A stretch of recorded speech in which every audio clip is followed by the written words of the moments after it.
présenter mon parcours politique. Alors, pour commencer ma formation, je suis ingénieur en mathématiques appliquées en économie. J'ai aussi un 3e cycle de sciences économiques à l'université. Moi, j'ai commencé par le privé aussi pendant très longtemps. J'étais arbitragiste dans les marchés financiers pendant 12 ans. Je suis sorti de ça pour partir à l'université, où j'ai donné des cours à la Sorbonne d'économie, de finance, à l'EM Lyon aussi, l'école de management de Lyon, à l'université Lyon 2. Et je donnais aussi, j'avais une petite entreprise, une petite société de conseil. Alors personnellement, moi je votais traditionnellement au Parti Socialiste jusqu'en 2005, jusqu'au moment du référendum sur l'Europe. Et le soutien, alors là-dessus, moi j'étais résolument contre, et le soutien conditionnel du Parti Socialiste à l'Europe tel qu'elle se construisait contre la France, et en plus la réaction très méprisante à tous ceux qui ne voulaient pas de cette Union européenne, indiquait qu'il ne fallait plus rien attendre en fait du Parti Socialiste et que sa pensée devenait vide, que c'était un peu une technocratie sans âme qui y régnait. Donc après cela, en 2010, parce que j'étais quand même patriote et je voyais que l'industrie était en train de se défaire en France depuis 5, 6, 7 ans, depuis le début des années 2000 exactement, j'ai monté le manifeste pour un débat sur le libre-échange avec d'autres économistes très connus, ceux-là, comme Emmanuel Todt, Jacques Sapir, Jean-Luc Réau, Hervé Juvin, Bernard Cassen du monde diplomatique. Donc des gens qui étaient certains à gauche, d'autres à droite, mais en tout cas on était tous contre le libre-échange absolu qui détruisait l'industrie française et pour un protectionnisme.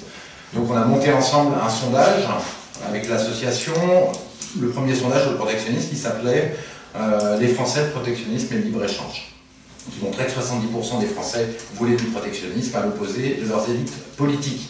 Après ça, ça a débouché sur la création du Forum démocratique, qui était un rassemblement de citoyens engagés de droite et de gauche, d'intellectuels, dont le but était la réflexion sur les sujets économiques, donc principalement protectionnisme et euro, et de faire des conférences avec des politiques de tous bords sur ces problèmes de salut public pour l'économie de la France. Voilà. On avait d'ailleurs invité Marine Le Pen, on avait invité Jacques Nicolas, des gens de l'UMP, Dupont-Aignan, donc des gens de tous les partis. Donc j'ai aussi travaillé à cette époque-là sur l'euro avec ces mêmes économistes français, des économistes allemands, pour voir comment on pouvait sortir de l'euro dans l'association Pomone avec l'appel de Düsseldorf. J'ai écrit un livre donc, avec Jacques Sapir sur les scénarios de dissolution de l'euro, qui est sorti chez Res Publica.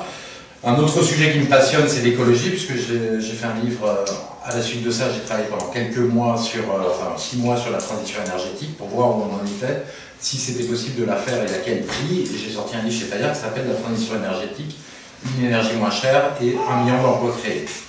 Donc à la suite de tout ça, du Forum démocratique, j'ai vu qu'en fait, j'ai rencontré Marine Le Pen et Florian Philippot, qui m'ont convaincu que le rassemblement de tous les patriotes se ferait au Front National. J'avais fait un peu le tour des galaxies politiques et j'ai vu qu'on n'arriverait pas à agréger et faire quelque chose de tout cela, et que ça se passerait au Front National, le rassemblement des patriotes de droite et de gauche. Donc mon engagement concret au Front National, il date de février 2014, où j'ai été engagé pour aider à la réflexion de fond lors de la campagne des européennes. Voilà. Ensuite, à l'heure actuelle, je suis au cabinet de Marine Le Pen sur les questions économiques. Je suis aussi son assistant au Parlement européen, où je m'occupe de la commission de commerce international. Bien entendu, si je suis élu, il faudra que je baisse le temps que je consacre au Parlement européen pour le consacrer pour la région. Donc il y aura une baisse de rémunération évidente à ce sujet-là. Donc nous avons aussi monté, je le dis puisque ça intéresse, le collectif Nouvelle Écologie au Front National, dont je suis le président, Eric Reichenhaus, le secrétaire général, qui compte à peu près 600 adhérents. Il y a une vraie volonté d'écologie, de comment on redéfinit l'environnement, la politique de l'environnement, au Front National comme partout dans la société. Donc le but c'est de réfléchir sur les problématiques d'environnement dans les régions. Donc on a des antennes locales. Et dans l'optique de la présidentielle, faire un programme sur l'environnement. Alors, justement, sur ce sujet-là, j'ai proposé des idées sur l'environnement au niveau national, qui ont été reprises ou pas reprises, et d'autres, et j'ai aidé donc à la rédaction de la partie environnement pour le programme local d'Île-de-France avec Dominique Provence, qui nous a fait une belle synthèse de tout ça. Voilà, donc je suis ravi de participer avec vous tous à ma première campagne électorale.